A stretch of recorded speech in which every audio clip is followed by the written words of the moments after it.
Voter మహాశయులకు నమస్కారములు.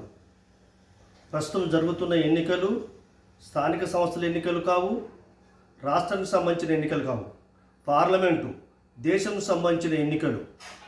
కాబట్టి ప్రజలారా దేశం గురించి ఆలోచించండి. గత 10 సంవత్సరాల్లో దేశంలో ఉగ్రవాద దాడులు లేవు, బాంబుల మోతలు లేవు, దేశ భద్రత పటిష్టంగా ఉంది.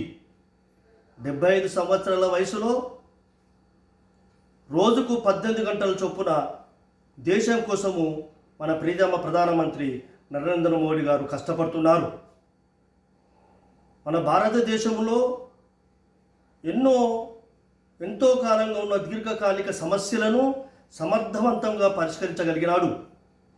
దేశాభివృద్ధి నిరాటంకంగా సాగుతుంది.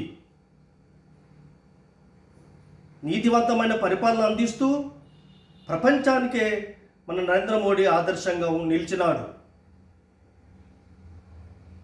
ప్రతిపక్ష పార్టీలలో మోడీ అంత సమర్థుడైన నాయకుడు ఉన్నాడా అని ఒకసారి మీరు ఆలోచించాలి. కావున ప్రజలారా బద్ధకం వీడండి, బయటకు రండి, మోడీని మనసులో నిలుపుకోండి, పోలింగ్ బూత్కు వెళ్ళండి, కమలం పువ్వు గుర్తు మీద ఓటు వెయ్యండి, తిరిగి మోడీని ప్రధానమంత్రిని చేయండి, దేశాభివృద్ధిలో భాగస్వాములు కావండి, భారతదేశాన్ని విశ్వగురువుగా నిలపండి. జై మోడీ, జై జై మోడీ. ఇట్లు అల్లా మల్లికార్జునరావు, ఒక సామాన్య ఓటరు.